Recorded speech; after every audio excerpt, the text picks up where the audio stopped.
ప్రధాని మోదీ మంత్రం పనిచేసింది. 3 వారాల కిందట ఆయన హైదరాబాద్ వచ్చిన సమయంలో అక్కడ భారీ బహిరంగ సభ జరుగుతున్న సమయంలోనే బంగారం కొనవద్దు అనే సంచలన పిలుపునిచ్చారు.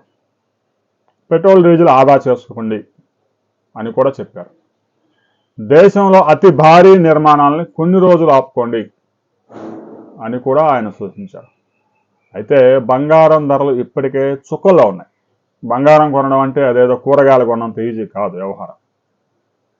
1,60,000 పెడితే 1 తులం బంగారం బయటకు వచ్చింది. అలాంటి పరిస్థితుల్లో బంగారం కొనడం అనేది మధ్యతరగతికి, పేదలకి, ఎగువ మధ్యతరగతికి కూడా సాధ్యమయ్యే పరిస్థితి కాదు. సంపన్న వర్గాలు తప్ప బంగారం జోలికి ఎవరు వెళ్ళే పరిస్థితులు లేవు. అయితే మోదీ పిలుపు ఫలించిందా?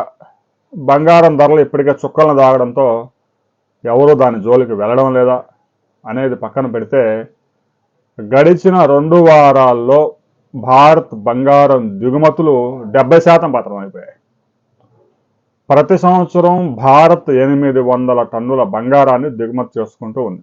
భారత్లో బంగారం గనులు పెద్దగా లేవు. కర్నూలులో ఒక గని మాత్రం ప్రారంభం కాబోతోంది.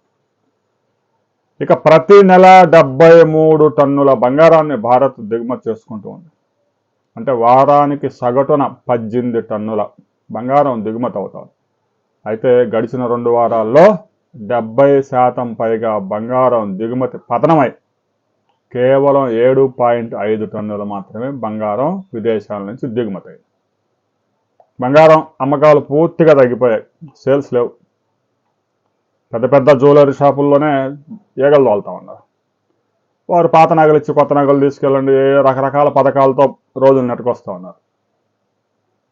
ఈ బంగారం ధరలు విపరీతంగా పెరిగిపోవడంతో భారత్ ప్రతి నెల 3.7 లక్షల కోట్ల రూపాయలు విదేశీ మారక ద్రవ్యాన్ని బంగారం కోసం తగలబెట్టాల్సి వస్తూ ఉంది. ఎలాగూ చమురు దిగుమతులు తప్పదు. భారతదేశంలో చమురు నిల్వలు లేవు కాబట్టి.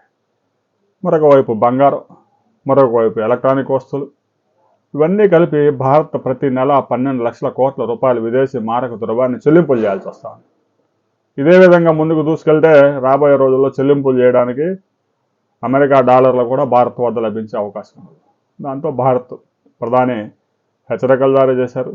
ప్రజలు చక్కగా పాటించారు. రాబోయే రోజుల్లో కూడా బంగారం ధరలు మరింత పతనమైనప్పుడు కొనుగోలు చేయాలని కూడా ప్రధాని పిలుపునిచ్చే అవకాశం ఉంది. ప్రస్తుతానికైతే అలాంటి పరిస్థితులు లేవు. భారత్లో ప్రజల దగ్గర ఉన్నటువంటి బంగారం 35,000 టన్నుల బంగారాన్ని ఆర్థిక వ్యవస్థలోకి తీసుకురావడానికి కేంద్ర ప్రభుత్వం ప్రయత్నాలు చేస్తూ ఉంది. బంగారాన్ని సహజంగా లాకర్లలోనో, బీరువాల్లోనో ఆడ దాచి ఉంచుతారు. ఫంక్షన్లు వచ్చినప్పుడు కొంచెం సేపు వేసుకొని తీసేస్తూ ఉంటారు.